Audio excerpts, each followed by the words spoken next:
For decades, Canadian families adopted children from China, Ukraine, and Vietnam, to name just a few. But with the changes to China's one-child policy and other global efforts to keep children in their countries of origin, international adoptions have plummeted in recent years. With us to consider what it means for Canadian families, Kathy Murphy, President of the Adoption Council of Canada. Catherine Connors, Team Lead with Adopt for Life, a grassroots organization helping adoptive families. Mary Jo Land, registered psychotherapist in private practice in Grey County, who specializes in attachment and developmental trauma in children. And Cheyenne Ratnam, a child welfare advocate who is on the board of the Children's Aid Society of Toronto. And we are delighted to welcome everybody to our studio tonight who came from Grey County. I did. That is a long way to come to do a television program. We're really grateful. Thank you so much. I want to say, in fact, let's put you to work right away. Why do people go abroad to adopt in the first place? Well, I think there's lots of different reasons. One of which is that perhaps the wait time is shorter. I think that's a primary reason. Another reason is that perhaps those children might be younger than adopting domestically. So I think those would be the two primary reasons. Catherine, anything you want to add to that? Sure. I think that sometimes families feel they have a connection to the specific country that they're adopting from. So whether they have cultural ties or sometimes families have gone on missions or they feel some type of connection to the country, so they're drawn to specific countries as well. Kathy? I was going to say similar things. I think that sometimes families are drawn to that specific country, but when I talk to most families, many of us who are adoptive parents truly just want to build our family through adoption. And so looking at the different options, and international is one of them, is something that most families do now. Let's bring a chart up here and just show, and I should say parenthetically, Cheyenne, you do get to speak on this program, but we're just going to lay the foundation for your personal discussion to come. And let's look at these numbers here. These are international adoptions by Canadians, and we track it from the year 2012 to 2016. And for those listening on podcast, I'll just describe the fact that in 2012, we were up at almost 1,400 international adoptions, and the numbers have declined year after year after year after year, to the point where we're, for 2016, the last year for which figures are available, we're down below 800 now. And Kathy, I think we got to get into some understanding of why this trend is on the constant decline. How come? Well, there are many different reasons. One of the largest is China was one of the largest countries that children were adopted from for over 20 years. And in the last 3 years, China's one-child policy stopped. So that's a wonderful thing for children in China if they're able to remain with birth families or extended families, but it has made a huge difference in international adoption. It's cut off a channel for here. It has.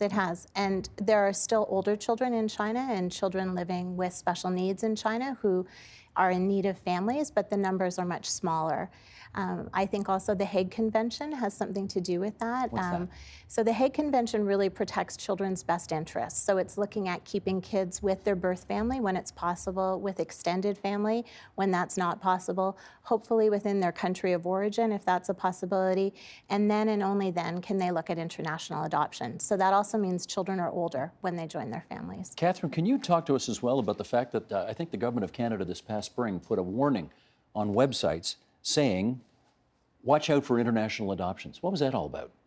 Well, I think it's just more about looking into the ethics of it. And we want to make sure both in Canada, but also in children's country of origin, that adoptions are done ethically and that it's done through the Hague, and that the channels in which children are finding homes, whether it's inter-country or out of country, are done so in a way in the children's best interest, and that they're done so that we know that everybody is consenting and is aware of what's happening. Mary Jo, with the numbers going down every year, what kind of an impact has that made on families here in Canada who want to adopt?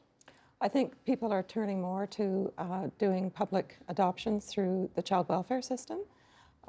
And, you know, for the children who are in the child welfare system, that's a good thing for them. And there are growing complexities with the adoption from the child welfare system because of the need to keep siblings together. So adoptions are more likely to be multiple children, and children are older, and children may have multiple different needs. Kathy, what are the kind of go-to countries now that Canadians want to adopt from?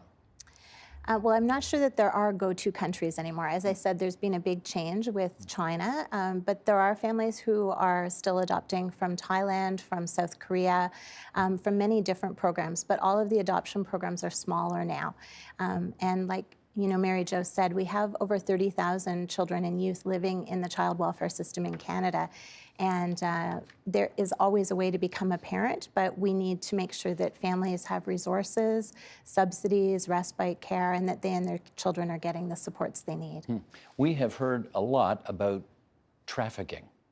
What kind of an impact has that laid over this whole issue?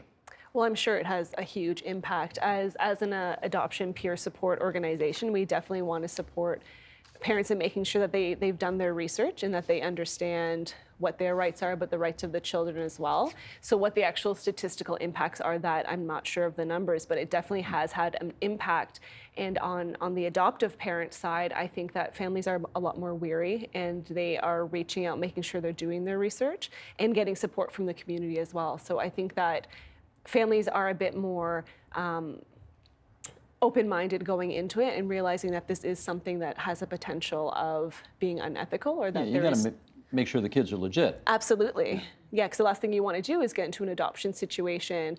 The bonding's already happened on your end, and then you go and you realize that this probably isn't ethical. And so I think families doing their due diligence beforehand absolutely is going to have an impact on the rates of international adoptions. Okay, as promised, Cheyenne, you do get to talk, and here we go. And just to set up the conversation we're going to have with you here right now, Sheldon, if you wouldn't mind, let's bring these graphics up. This is all for last year, the 2018-19 fiscal year, and this is talking about Ontario kids in care.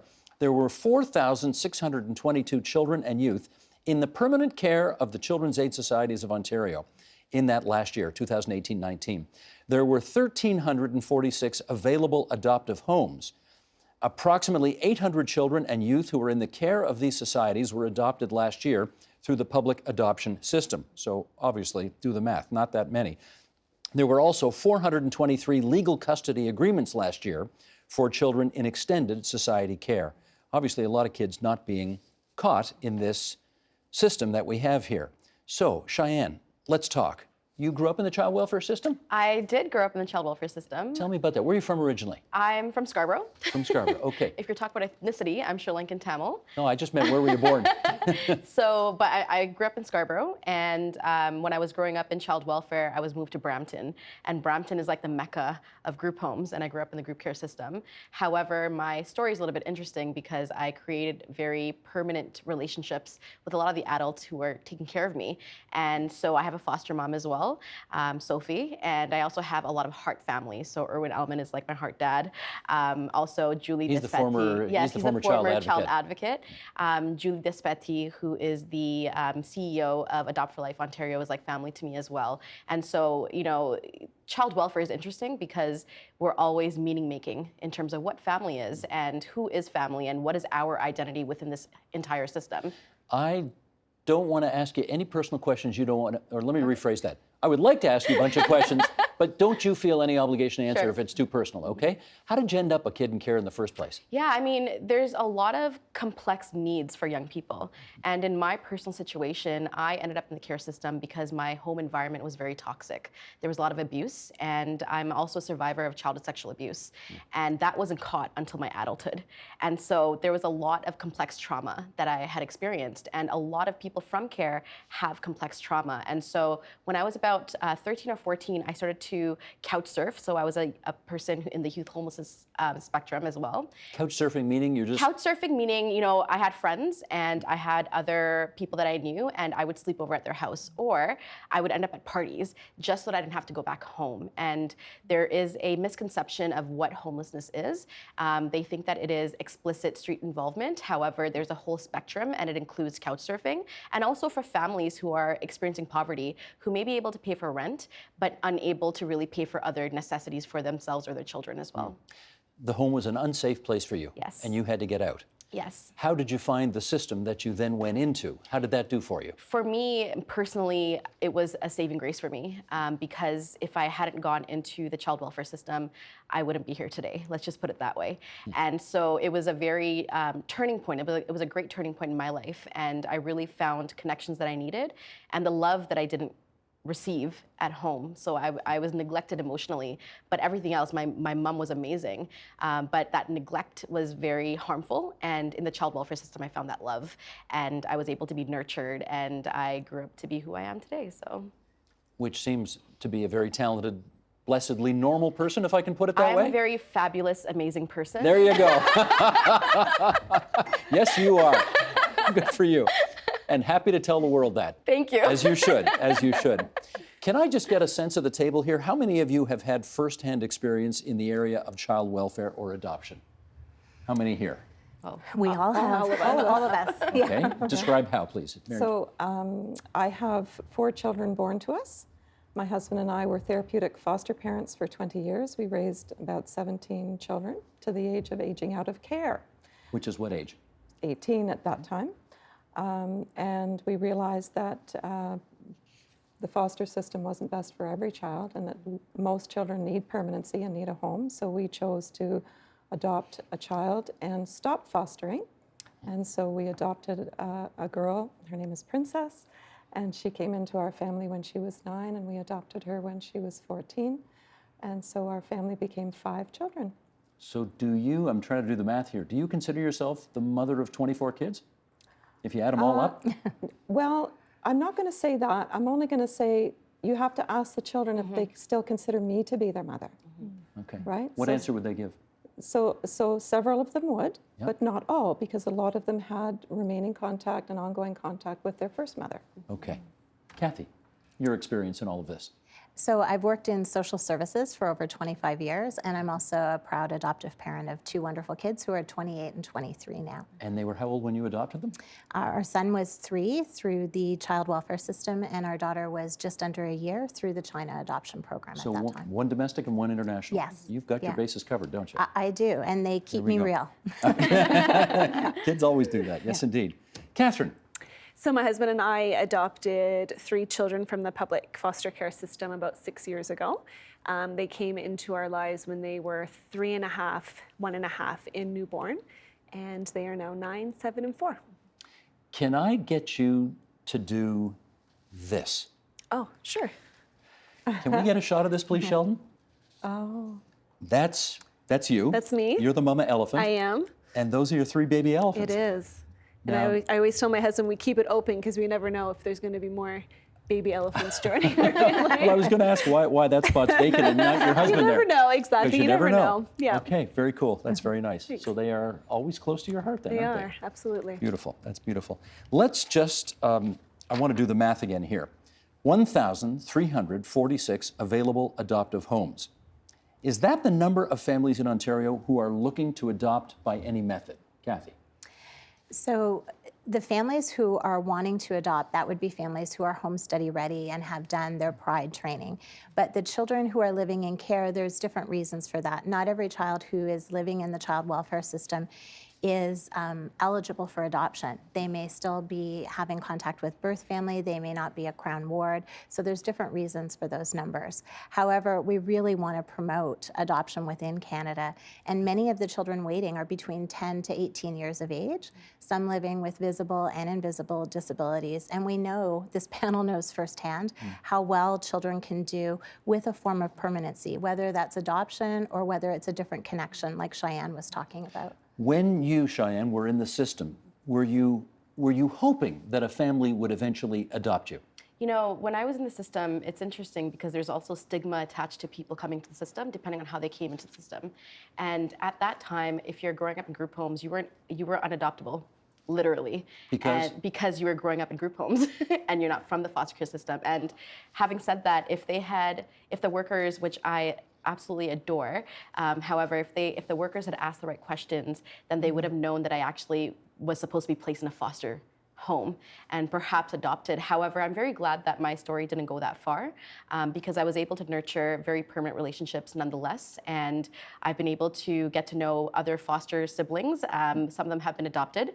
And one of the realities and the elephant in the room is that we think of adoption as a permanent solution. However, there's also adoption breakdowns within the system. And like Kathy was saying before, it's also due to the lack of respite and the lack of supports and resources that are available to adoptive parents. And that's something that needs to be improved, but also time to attach. Time to attach is something that Kathy's organization, Adopt for Life Ontario, has been doing. And they've been advocating for that because attachment is one of the most important things that will tell you what the outcome of the person or the young person's outcome is with that family. And if you don't have enough time to attach, then that relationship is not going to be built properly. Can you say what the typical length of time it takes to attach is? It depends on the person. It really depends on the person. Some young people attach very quickly. Other young people take time. And we have to think about mental health. We have to think about trauma. And like I had said earlier in the segment, complex trauma is a reality for a lot of young people. And so it's about offering and providing the right supports to families so that these complex trauma situations and the young people themselves are finding healing, their own healing journey, while they're also trying to attach to the families. How old are you now? I am 32. 32. And how old were you? Boy, I got a look there like, what are you asking me that question for? I know I look younger than that, but Yes, you do. I asked because I wonder at what age you were when you kind of came to the realization that this is not going to happen for me. In terms of? Being adopted. So I realized that when I was 14.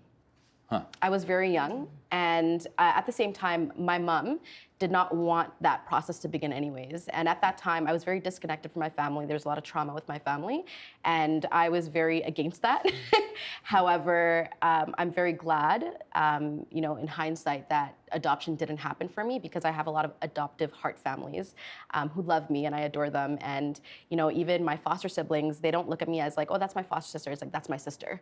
And so family, it's meaning making. Family is a verb. It's not a noun. Family is always created, and even within the recruitment process of recruiting adoptive families or potential adoptive families, it's very important to recruit diversified families as well, and to make sure that there's anti-Black racism training, anti-racist training as well, AOP training, and these things are very important. AOP? Anti-oppression training as well, because when we are trying to match young people from racialized backgrounds, whether they're Indigenous or Black, which both of those populations are overrepresented in the child welfare situation, the population, it's very important that families are also understanding where their background comes from and what types of potential complex trauma that they have as well. Let me go to Mary Jo on that. Why do you think that why are so many Canadian families apparently not adopting domestically when clearly there is plenty of supply and plenty of demand? Well, I'm not really sure. I'd actually rather you defer that to Kathy because she has done both. So Fire away. Past that. Well, I think that the issues are complex, and we touched on subsidy and respite, and we would like to see right across Canada that every child welfare agency attaches supported subsidy and respite dollars to every child who joins their family through adoption. What does that look like? So that looks like funding families in a very real way and supporting them and giving them that mentorship that they need for the long haul. Put a dollar figure on it. What do you mean? Well, each year, if your child is requiring therapy, and if they're going to a therapist, let's say once a week, you're looking at anywhere between $250 to $300 per week for your child. So that's just a starting point. And you would like some subsidy for that? We or some would. help. We would like to have help for that. Our families need a break. Many of our children who are living with visible and invisible disabilities take all kinds of wonderful care. But in order to do a really good job as adoptive parents, we need to be able to recharge our batteries. So having respite at least once or twice a month for families, that's realistic. So we need agencies, the child welfare agencies, to commit to that and to commit to the kids, because we know longer term that children and families stay together with those supports. I don't know, so you educate me here on this. Okay. Is it the fact that in the main, white families want to adopt white kids, Black families want to adopt Black kids, Jewish families want to adopt Jewish kids? Help me on that. Well, we definitely support cultural competency. And so what that means is that we need to be looking at more diverse families, right? We need to be recruiting differently, and everyone within the child welfare system, not just the recruitment team, needs to be part of that recruitment process. If we are adopting a child of a different race and different ethnic background, as adoptive parents, it has to be tougher for us. We need to help build those bridges for our children and truly incorporate, peer mentors, racial mirrors, things into their lives that they might not otherwise have. Can I actually jump in? Please. When we talk about supports, it's very important to also notice that the child welfare system is interconnected to other systems. And so I'm very glad that Kathy had mentioned disabilities and different abilities that our young people come into care with or into the adoptive family with, because one of the things that we also need to take issue to is the allocation of resources and supports to disabled peoples in Canada or in Ontario, and whether they're equitable or not. And right now, so I'm the lead as well and a co-founder of the Ontario Children's Advocacy Coalition, and we are leading a push for a national disability strategy that is equitable so that families, whether they're adoptive families or birth families, whoever they are, can actually access the right supports and equitable supports for all disabilities, regardless of what that label is. Do I take it it's a given that if you are a disabled child, physically disabled child, your chances of getting adopted are much tougher? I don't think that's the case. I think that there are very special families out there who want to actually adopt young people with different abilities. So I wouldn't say that it's a deterrent of a young person with a disability. However, families are also aware that they would need more supports. And so I would put it back to the institution, to the government, and to ask them, what are you going to be doing so that we can actually better support the outcomes of these families who do want to adopt young people with disabilities? And let me ask about age. What happens when, is it still 18 when you age out? Depends on the province, Depends but on the yes. province, okay. Yeah. What happens when you age out? Well, that's a very good question. What does happen when you age out? I mean, the factors aren't great always. Sometimes it's homelessness, sometimes there are substance use issues, education is a challenge. Many children who age out don't have that safety net that our families provide and may not have somewhere to go for holidays, for birthdays. So it's a huge support system, and their transitions are going to be much tougher. Many children now are living at home until 25 or beyond. And so someone who is aging out is asked to take on a whole lot of responsibility that's very tough at that age. Right. What are, I don't know if you experienced any kind of typical obstacles as you were trying to adopt your 3 children, did you? Absolutely. Such as? I think every adoptive parent said that they do. will. So just going back to the special needs adoption, so 2 of our 3 children are identified as having complex special needs. Our eldest daughter has both physical and intellectual disabilities. So when we were going through the process, obviously, wait times is hard. It's hard to manage the wait times of being matched and going through the approvals and home studies and home inspections, the safe studies.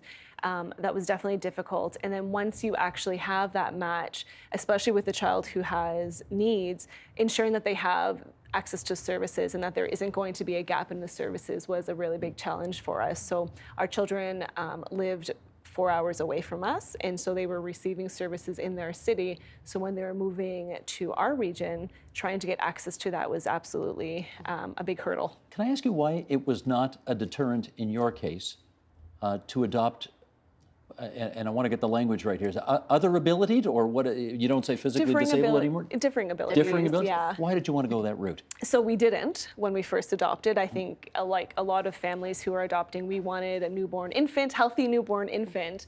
And once you go through the home study process and you get connected with the adoption community, you learn the realities of children who are waiting for their forever homes. And at the end of the day, we saw a profile of a beautiful little girl, and she has now 27 different diagnoses. And on paper, she sounds like a very scary child, but the reality... You don't have to tell me all 27, but give me a few of them. What's she dealing with? So she's a genesis of the corpus callosum, which means her left and right brain don't talk to each other. She's legally deaf, legally blind. She's nonverbal. She has varied genetic abnormalities, craniofacial abnormalities.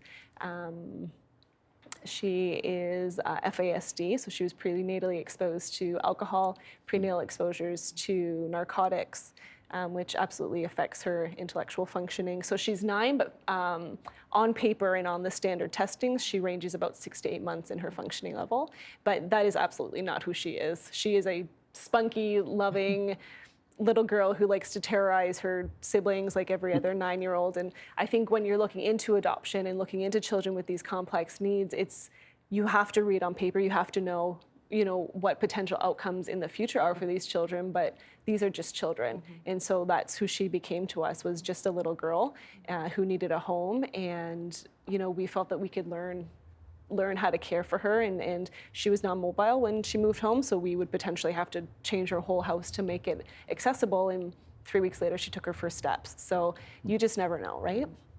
She won the lottery getting you as her mom. I think it's the other way around. Thank you. I mean, you and your husband obviously had to have some intensely deep heart-to-heart Yes. conversations about whether you could be prepared to take all this on. Absolutely. And we were scared the whole time. So you hear from some adoptive families that they get a profile or the match or they get a call and they just know. We didn't ever really kind of get the know. We were scared throughout the entire thing, but we weren't scared enough to walk away. And that's what we held on to. So as we learned about these medical diagnoses, as we got her social history and her brother, our son, we adopted them together. So learning about their past and their potential needs, I mean, you have to make a decision, and you definitely need to think with your heart and your head on any decision. And sometimes it's about just jumping in and having faith and making sure that you're not in it alone, because adoption is very isolating, and making sure that you have the right community to support you is definitely makes a difference in it. How relatively healthy are the other two kids?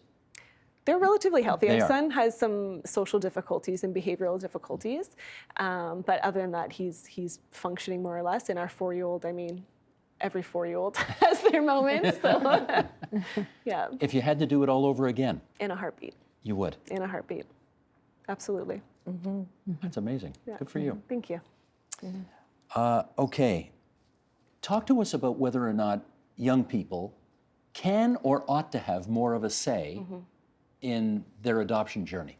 Well, I don't think the question is can they. It's they need to. They need to. According to the UNCRC, the United Nations Convention on the Child Rights, there's the participatory pillar, and participation rights are very important for young people. And so something that we advocate for, whether it's the CAS or whether it's the Ontario Children's Advocacy Coalition, is that every single young person has the capacity to somehow be meaningfully engaged in their journey. And that when I say meaningfully engaged, it means it doesn't matter what age they are. You could ask very simple questions. And when I used to work at the OCA, which is the Ontario Child Advocates Office before, I was the engagement lead for the Provincial Health Rights Initiative. And a very repetitive question was, well, would you ask a 5-year-old to make a decision? And what I would say back is, let's say that the child broke their elbow. Would you ask the child if you want to have surgery or not? No, because they probably don't understand fully what the implications are. But however, a 14-year-old. Exactly. However, you could ask that same 5-year-old, after the surgery is done, do you want cherry-flavored medication or do you want blueberry-flavored medication? And the capacity to make decisions is built over time. And so it's up to, the onus is on us. It's up to the system to make sure that we're asking the right questions so they could have some sort of say, regardless of what age they are. If they're older, for sure, you need to ask them, where do you have people, who do you think of as an ally? Is it your teacher? Is it your next door neighbor? Is it your auntie? Who is that? Who is your family? Because oftentimes, family is not always biological to them because of their own traumas. And so it's very important to figure out who family is to them and figuring out whether they are able to adopt them or provide kinship care for them, and making sure that they are also readily available to tell people that they want to also indulge in their own culture, indulge in people that are not from their culture. Not every person who's from my culture might want to be placed with somebody from my culture as well. So open-ended questions. We talk about cultural competency. I don't talk about that. I say cultural humility. It's about asking the right questions and being open-minded and making sure that you are giving as much room as possible, and rightfully so, to young people to really voice their concerns and their trajectory in life. Mary Jo, I want to follow up with you on how you dealt with the challenges of integrating the kids you gave birth to with the kid you adopted, with the kids you foster cared over the years. That sounds like a handful. Yes, maybe a handful, but in reality, I think that at some point in our family life, I asked the 4 children that are born to me, I gave them a little questionnaire about being the natal children in a foster home and what this has meant to them. because there's very little research done about this, and there's very little support for those children.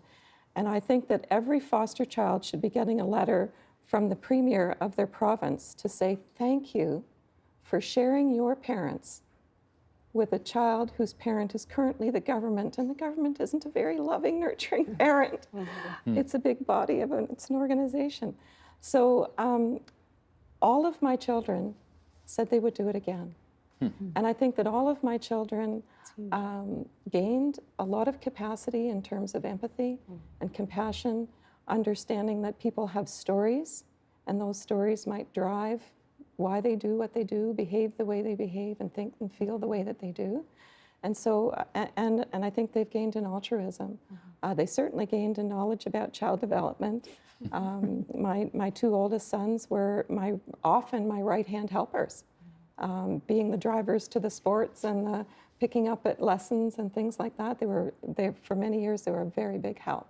And I think they learned a lot from it. So kudos to them, but obviously kudos to you, because you made this happen in a way that that worked. Fair to say? Yeah, you know what? It doesn't always work. It doesn't always work. And I think that we have to be very careful about understanding how that good ways of putting children into a family where children are already there. I think it's always very wise that children coming into the family are younger than the children who are already there. And sometimes that's about safety. So the most common reason for a child to be taken out of a family, whether that's a foster child or other, is that child is hurting other children. So that you can set up the whole situation to make it so that you can reduce the chances of a child having to prematurely leave a family. I was going to say, there's an old expression, right? It can't all be beer and Skittles the whole time. I'm sure you had your moments. So how do you deal with those moments when you start to ask yourself, I'm not sure this is going to work? What do you do then? Mostly you set it up to work. Sometimes you try until you can't do it anymore. And then what do you do? And then a child sometimes has to be removed from your home. And it's almost always for safety reasons. For the safety of the others? For safety of everybody, yeah. For the safety of others, yeah. Can we talk about open adoptions for a moment here? What's that? So open adoptions is just a general term to say that there's connections with family of origin or important, meaningful people in the child's life. So I think a lot of times, generally speaking, people assume that public or open adoptions means you get face-to-face visits with the child's family of origin, where in reality is that open adoptions can be letters and pictures, it can be email updates, it could be relationships with the child's foster family or other important key members in their life. It doesn't necessarily mean birth family. And again, in Ontario, there's 3 different types of adoption. So obviously closed adoption, which typically means no contact, although we're learning in this day and age with social media and a lot of DNA testing, closed adoptions, they don't really exist anymore. Openness agreements, which is more of a verbal written contract that states the minimum of what type of relationship you are able to have with a child's first family, and then openness orders, which is mandated through the courts. So with my 3 children, we have an openness order, an openness agreement, and a closed adoption, but I can tell you that that does not dictate the relationship that we have with our children's families. It's something we continue to work on and grow, and I'm happy to say that because it is a safe and healthy relationship, we have a great relationship with their families. That seems like a nice, positive place at which to leave this discussion. I want to thank all of you for coming in tonight and sharing your views on this. Cheyenne Ratnam from the Children's Aid Society of Toronto, Catherine Connors, Adopt for Life is her organization, and on the other side of the table, Kathy Murphy from the Adoption Council of Canada, and Mary Jo Land, who has a 3 or 4 hour drive back to Grey County ahead of her after this program is over. It's really great of all of you to spend so much time with us tonight here on TVO. Thank you very much. Thank you so much for having us. The Agenda with Steve Paikin is brought to you by the Chartered Professional Accountants of Ontario. CPA Ontario is a regulator, an educator, a thought leader, and an advocate. We protect the public. We advance our profession. We guide our CPAs. We are CPA Ontario. And by viewers like you. Thank you.